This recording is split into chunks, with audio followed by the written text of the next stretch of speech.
All right, perfect. We're at the top of the hour here, so I think we can go ahead and get started. Hi, everybody. Pleasure to meet you all today. Thank you for joining our webinar here to discuss the IAS migration with SuccessFactors, the proposed roadmap, as well as a general overview of the solution. My name is Michael Zimmerman. I'm going to be taking you through this webinar today. I have joined with me on the line here a number of our team at Phoenix Business, experts around the SuccessFactors modules as well as integration. But again, I do want to just say thank you very much for joining today, and looking forward to having a great discussion with you all here today. So that being said, before we get kicked off here, what I would like to do is go ahead and move into our proposed agenda. We want to take you through a number of points today around the solution, as well as general points around Phoenix Business to kick things off. After going through a little bit about ourselves, our portfolio, our offerings, what we specialize in, we'd like to speak to the authentication and the migration, again, of the overview and the proposed timeline that SAP is putting forward with response to IAS, more specifically to the immediate timeframe of LMS, but also the more gradual and broader overview of the SuccessFactors application itself.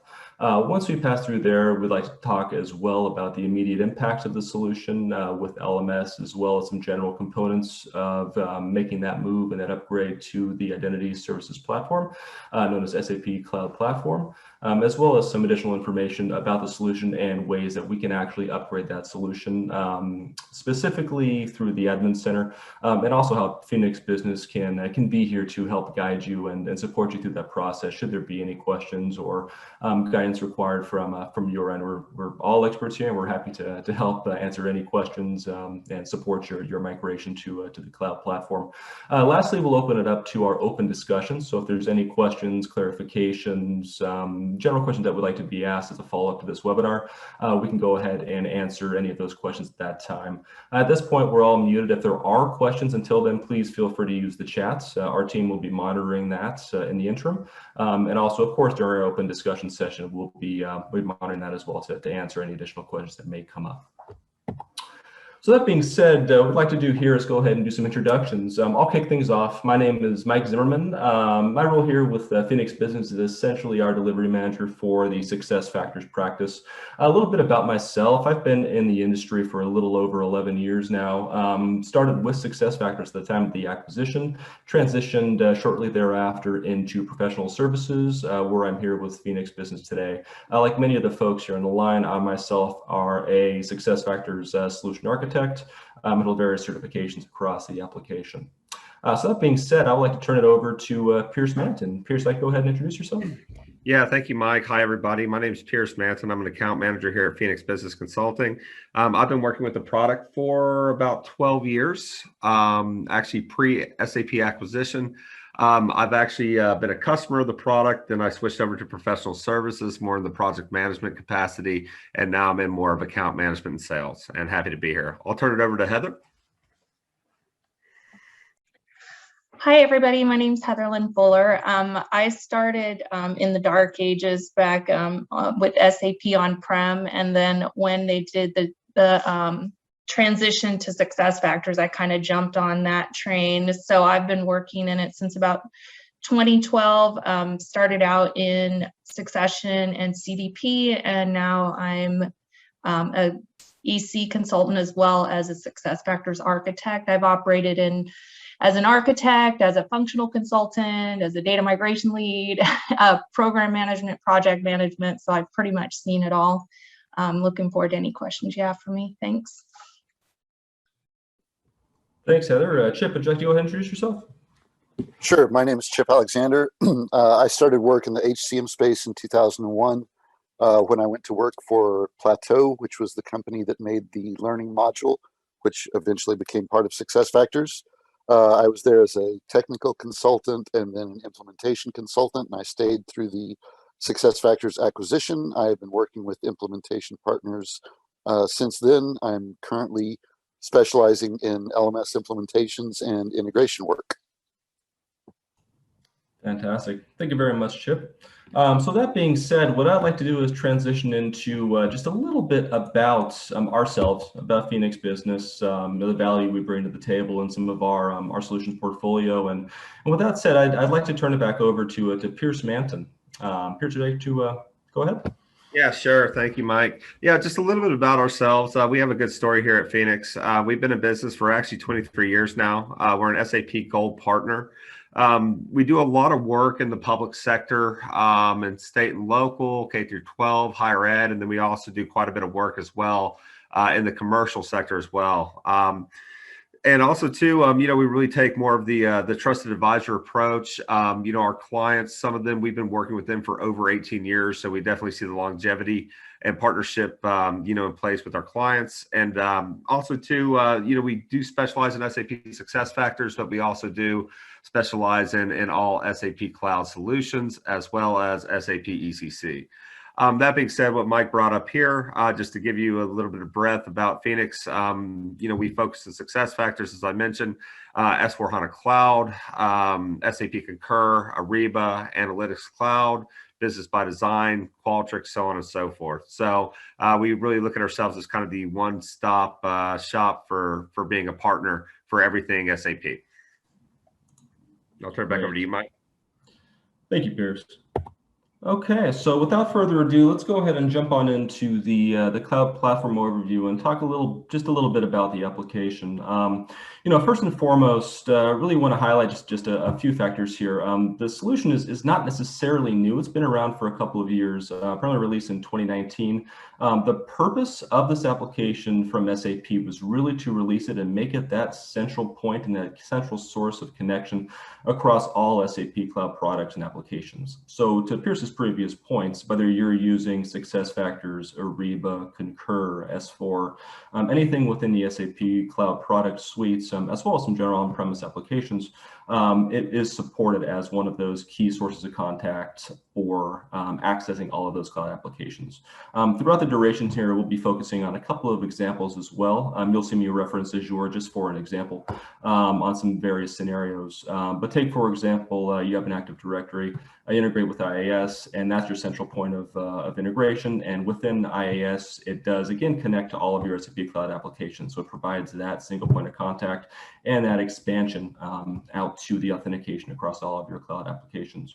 As I mentioned, single sign-on is, of course, supported, integration with your corporate ADs. So regardless if you're using Azure, if you're using Okta, whatever the situation is, IAS does integrate directly with that single sign-on provider, offering that single point of authentication across your corporate AD, as well as the SuccessFactors and SAP Cloud solutions. What I'd also like to note here as well is that provisioning services are as well provided with the product. So whether you're using external user integrations, things like that, that's native with LMS, where you would have to maintain some of the functional accounts that necessarily reside in your core system of record behind AD. It does support that, and there are ways that we can configure that and support any kind of integration associated with the technical landscape and the metadata and the IDPs across any of your networks. Lastly, one of the key purposes that SAP release as part of this platform is really to provide not only the integration with SSO, but also the more secure entry for SuccessFactors and cloud applications. We'll get into a couple of slides in just a little bit, talking more about how you access the environment currently without IAS or any SSO. And really, SAP came back to really try to secure that and offer the flexibility to brand, to own your look and feel, to integrate with those on-premise applications, and really allow that security of identities and services across your authorizations. So with that being said, what I'd like to do is transition into a little bit just about timeline. We've talked a bit about IAS, we've talked about SuccessFactors and the overview of the application, but I think the question first and foremost on everybody's minds is, what does the timeline look like in terms of SuccessFactors and integration with IAS? For those on the line here, some may be running Learning, some may just be running general SuccessFactors. Regardless, there is going to be a forced migration for LMS this year for IAS. This is the first step of the migration path from SAP to SuccessFactors. What we see here is starting in the second half of 2020, there was the final release of the native login for LMS admin. So for any of the LMS folks here on the line, traditionally with Plateau, there was the ability to log in outside of SuccessFactors, right? Where you don't have to be in and authenticated through Platform or Employee Central. You can access admin or otherwise directly through the native login feature. As of the first half of 21, that's been deprecated. And effectively what SAP is doing is moving everybody who runs external user integrations. And what I mean by that is folks who run through sites, not part of your core system of record, to migrate to IAS.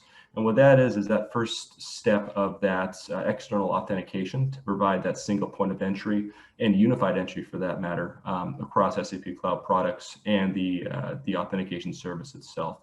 As of the preview drop this April, about a few days ago actually, that native login is no longer provided and customers are now preparing for the full LMS IAS integration and migration for the second half of 21. Those same features are going to be dropped in May for production and preview, which we'll talk about here in just one second. But what I do want to highlight here is that the second half of 21 is going to be where that native login is officially removed and the IAS integration with LMS must be completed by the end of the year of 2021. Okay. We'll talk a little bit more about the components on how that works with LMS in the current landscape and what some interdependencies are there in the upcoming slides. Just for good measure, I wanted to throw in a little bit of a timeline on the validated side of things. Unsure if we have any validated customers here on the line, but if you do, I wanted to make sure that we have this covered as well. For staging and production, both for our current release and our second half release of 21, very similar situation, right? Native login is being removed, migration becomes available in the second half of 21, and you can initiate the adoption of the IAS integration with your validated production environment. They have pushed out the timeline to 22 for validation, really for a number of reasons. Long story short, as we may know, the validated environments do run on their separate release schedules. They run on their separate servers. It's truly the validated environment, not part of a public data center. So that's part of the reason why these timelines are pushed out a little bit different than the standard. But again, I really just wanted to highlight this in case you do have validated folks on the line so that they can begin preparing and continue preparing for that forced migration later in the year of 2022. Okay. So that being said, talk a little bit about the migration components and the immediate impacts to SuccessFactors, SuccessFactors Learning, and the IAS component itself. As I noted, the native login authentication is going to be retired. It's been retired already in preview. And it will be retired in production in the second half release of this year. Now, what that means is for anybody who has a contingent worker population or an external worker population who is accessing LMS natively. A lot of times that's vendors, that's folks who, of course, do not reside within the HRIS, right? That is going to be the primary area of impact. If we go past second half of 2022 in production, or 2021, I'm sorry, in production, then the users would be impacted and they would not be able to access the environment. As far as the landscape goes, that's part of what I wanted to walk you through in the upcoming slides. Is a little bit of those dependencies, how we can get that set up and mitigate that impact and help you prepare as best as we can for that eventual migration. Last thing we want to do, of course, is to get stuck between a rock and a hard place and have that release. Nobody knows it's coming, and all of a sudden nobody can access. Right, your user population is stuck in limbo, and we have to integrate and implement that before they can be allowed back in. So that being said, a couple of key dates. I know we talked about this briefly in our roadmap slide there, but the preview release on April 16th has already been completed. That's been dropped with the deprecation of the LMS admin, the native admin learning. So now if you were to go to that native admin link, it would actually direct you to an IAS login that would bring you to your SuccessFactors platform. Now on the flip side, for our LMS users, the LMS user population, that user login page effectively will remain more or less the same, but it will be integrated to IAS and your SuccessFactors instance itself. So instead of logging in and creating a new user, directly through that login page, it's going to direct you to IAS using that same ID and password to authenticate you into the system. okay, as your external user population. So that being said, let's talk a little bit about the pre-migration, how things looked with LMS prior to the forced IAS migration upcoming here currently and in the second half of this year. As we know, there are two types of users within our learning application. There's HXM users and learning only users. When I say HXM user, those are platform foundational users, folks who reside within your user data file, within your system of record, not an external population, as the difference between learning only and HXM.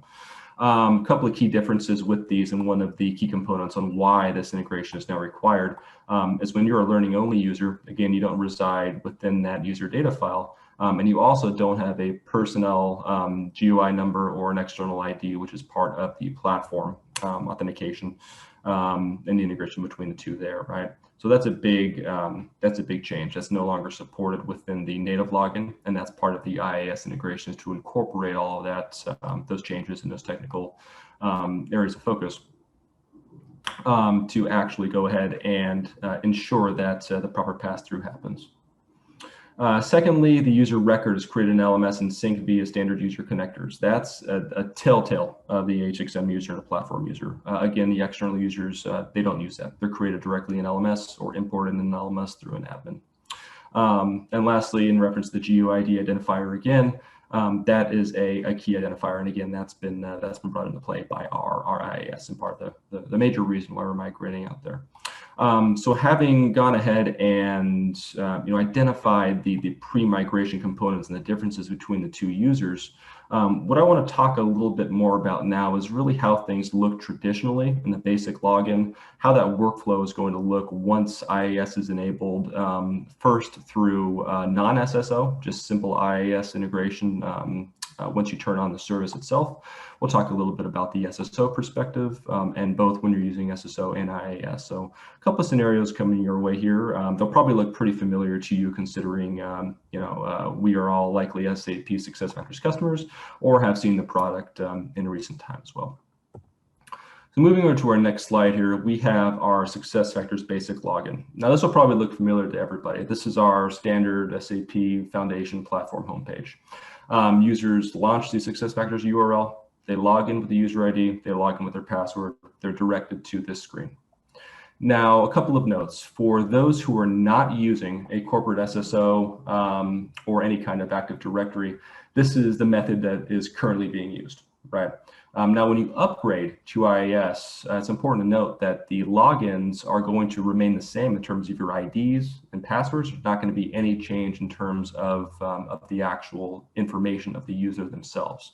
That will simply be synchronized. That's the metadata in the backend that's synced to IAS, allowing you to still use that same URL and login, only directing you to a IAS login page. But this is the standard way, and keeping this in mind, one of the big changes, if we go to our next slide here, is going to be the user integration. Okay, so once we enable IAS, we see on our top box here, we have the user integration between BizX and IAS. And that again is a series of endpoints, metadata, various calls that we turn on in terms of configuration that open the channel and the gateway between the two applications. So previously to our slide, we had the native login screen there with where you enter in your password, your ID directly to the SuccessFactors login page. The difference here is once we actually upgrade and turn on IAS itself, that slightly changes. And remember, this is non-SSO. This is standard. Let's turn on, let's stand up IAS, let's integrate SuccessFactors with IAS. What is the process going forward? How does it look for you as a customer if you were not using a single sign-on? And this is effectively how it would look. Users would launch that SuccessFactors URL, and instead of going to the SuccessFactors login page, it would be redirected to the IAS login page, which is what you see here. Similar to SuccessFactors, it would use the same user ID, same password, same attributes that you used previously for your login. The only difference is it would authenticate you through the platform and into SuccessFactors, acting as its own authentication framework, if you will. Now, once that's completed, the user is redirected to their SuccessFactors login page. And from there, it's business as normal. access learning, access compensation, access employee central, whatever your day-to-day business needs are, it's business as usual from there. There is no change to the application itself. It's only the entry into the application that we're talking about. Okay. So now we're probably asking, what if we have an SSO? What if we're using something like an Azure?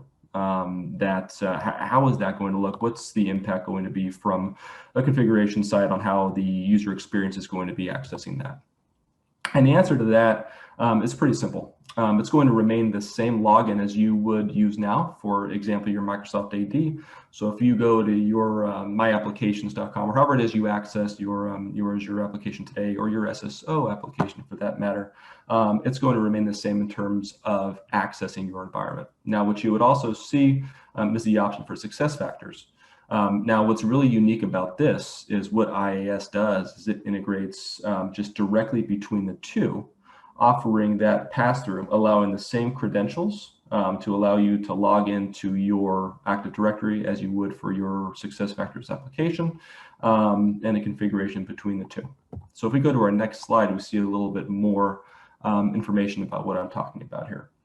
So for example, we have our user integration between IAS and SuccessFactors BizX, which we've just talked about in a bit of detail here, and really focused on that user experience of how IAS looks from a native login perspective, right? Outside of single sign-on in Azure.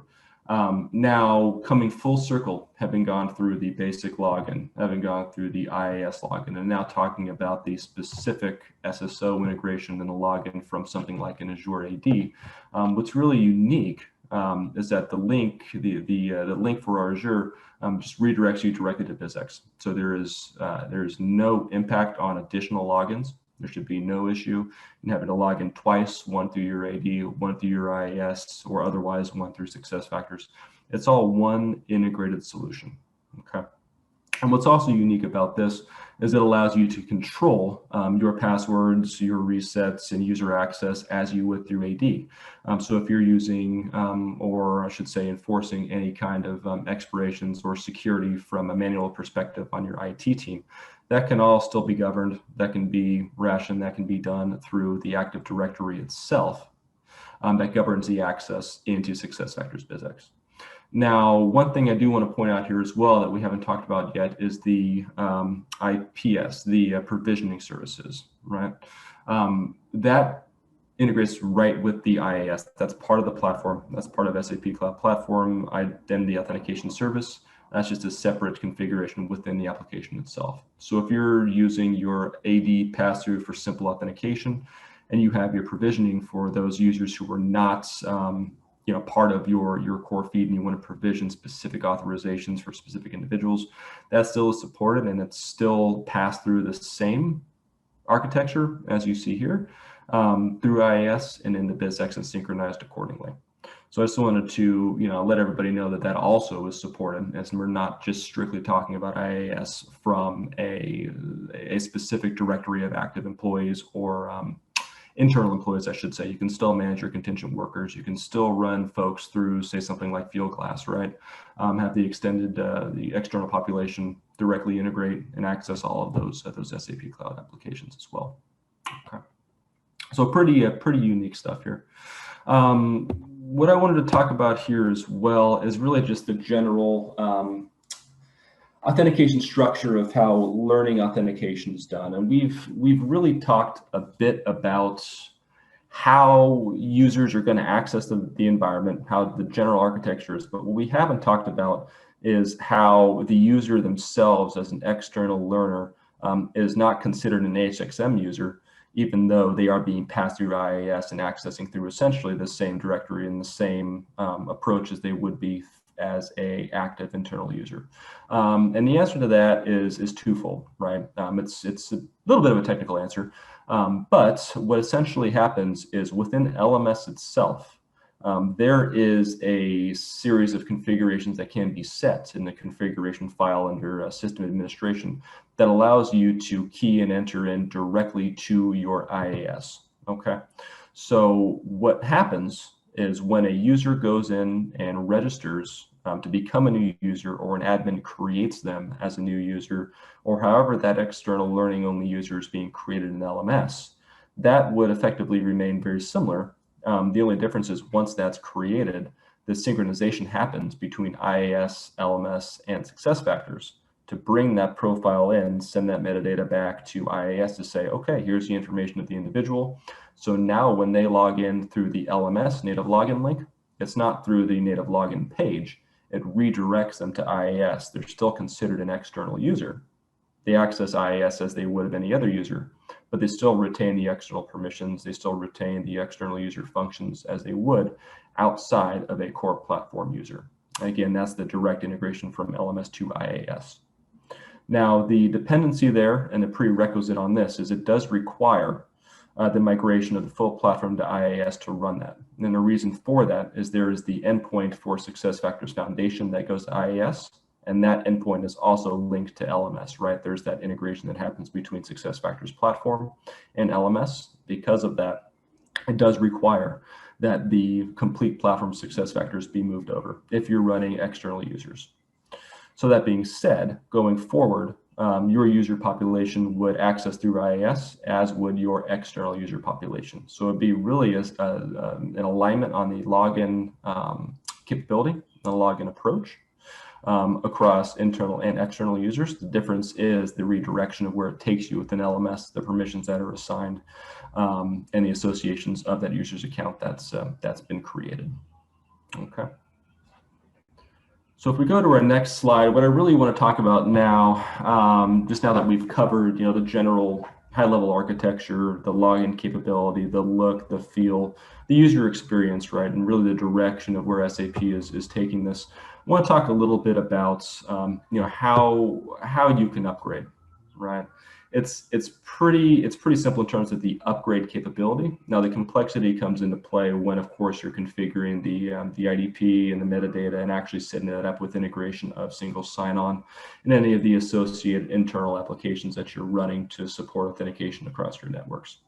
So everybody on the call here may be familiar with the Upgrade Center that's available within our SuccessFactors admin area. Now, within that Upgrade Center, there's a number of options, but there's also the option to initiate the SAP Cloud Platform Identity Service integration. Now, once we select that, it's going to, of course, ask you, do you want to opt in? Do you want to upgrade and all of that? And you're going to say yes. Now, that's where things get a little bit more technical, and that's somewhere where somebody like a Phoenix can absolutely come in and help guide you through that process. But effectively, that would be step one, is to upgrade through the Upgrade Center, initiate that download, initiate that installation, if you will, of SAP Cloud Platform. Now, that's the same, that would be the same platform across SuccessFactors again, Fieldglass, Ariba, Concur, what have you. So if you're running SuccessFactors and you upgrade to IAS, your IAS tenant would be provisioned. You'd have that. It effectively would be your IAS tenant. So regardless if you permission it through SuccessFactors, if you permission it through Ariba, there's that single IAS component that you can tap in, of course, to your SSO, to your other AD networks, and continue your authentication and provisioning if needed through all of your SAP Cloud products. So it's not something you do through each individual product. It's additional configuration and setup to allow the access across those individual products. As far as the prerequisites go, really it's a customer action to upgrade. Partners cannot execute this upgrade on behalf of the customer. It needs to be done through the Upgrade Center with a customer-issued S-user ID. The reason for that really is twofold. It's an opt-in feature. It's given to customers the ability to do that, and of course, partners have the ability to work with the customer to guide you through all that that configuration, that setup, and the upgrade process itself. But the prerequisite is the customer SAP user, the non-partner user. So that being said, if a SAP user is created for a partner for something like an AMS or support or something like that, right? You're doing work on behalf of a customer, and it is a customer ID, then there are specific authorizations that would allow us to go in and have certain actions and control over that upgrade as well. So there are options that we have. But more specifically, I know myself and our team, we're all about enablement, right? We want to make sure that the customer understands how this is executed, how things are done, the tools necessary and the knowledge necessary to successfully administrate and just understand and manage the system at hand, right? So instead of saying, hey, I'll set this up for you, it's more of a, let's sit down, let's go through this and make sure that we understand exactly what's going on, exactly how things are configured, and exactly how this is done, so that you're self-enabled going forward on any updates and configuration required. Now, once that's done, of course, it's a joint joint project, if you will, between HR and IT, because IT would very likely have some sort of a governance over the upgrade itself, not just for other programs, but of course the authentication and the governance of something like your Active Directory or your SSO. Right. So there's a couple of teams that will probably be involved, but that's all part of the upgrade plan that would be identified to make this this upgrade happen and successful for customers who need it and customers who want to opt in. And in advance of any required migration, go ahead and set up IAS today. Right. And lastly, the one thing that I did not mention, if we go back to timeline, right now, this again is the first series of upgrades for the IAS with respect to LMS. That's step one of SuccessFactors.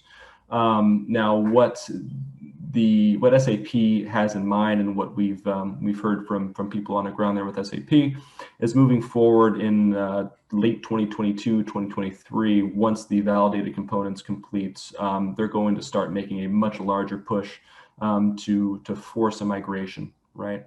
To make people move to IAS, make customers move to IAS, and that essentially is done for a couple of reasons, but primarily the inevitable switch from on-premise SAP to S/4HANA, right? They're trying to prepare customers, they're trying to ensure that folks are prepared and have the tools necessary to authenticate and integrate with the SAP Cloud suite of products. IAS does integrate again with on-premise ECC, 6.0, that's okay, cloud connectors and all that. But part again of that push is to ensure that customers are enabled and have those programs enabled and ready to go when that switch happens, beginning in late 2020, early 2024, I believe. It's going to be kind of the first step of migrating those. And that's something that we also talk quite constantly with existing customers about, is making that switch too. So if there's anybody interested, of course, in having more of a discussion on any components or dependencies on where that roadmap would take you in respect to upgrading ECC to HANA, SuccessFactors HR, payroll, and all of that, we are happy to have that discussion as well. So just a note to add there for everybody on the line. So that being said, I want to open it up to discussion now for anybody here on the line. If there's any questions, clarifications, I also want to thank everybody here for bearing with me on that 30-minute spiel on the general overview. So if there's any questions, clarifications, concerns, please feel free to raise your hand, pop a question in the chat. We'd be more than happy to go ahead and get that answered for you. So I'll go ahead and go on mute here just for a minute until there's any questions that are raised.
Looks like we do have one question from Paula Flukiger, wondering if should go ahead and upgrade today by going to the Upgrade Center.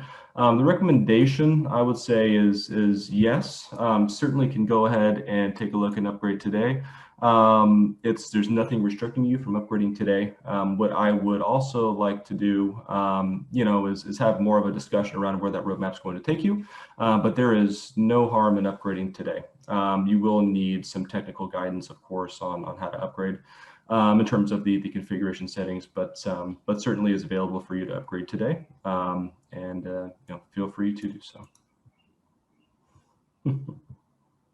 Thanks, Paul.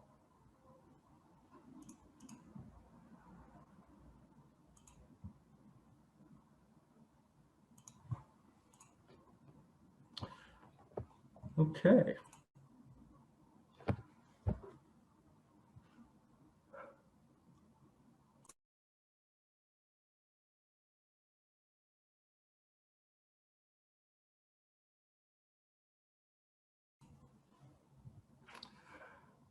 All right, fantastic. Well, if there's no other questions, we'll go ahead and transition into to our thank you slide. I do want to say thank you for everybody here who was in attendance today. It was a pleasure speaking to you. I hope this was valuable, and this information will help you make strategic decisions in the future. And we are honored to be part of this journey with you as well. So if there's any additional questions, please feel free to reach out and contact myself. Both my email and mobile phone number are there. Happy to answer any additional questions, concerns, clarifications, and just have friendly discussions around the solution in the future. Feel free to contact me at any time. All right. Thank you all very much, and you all have a great day.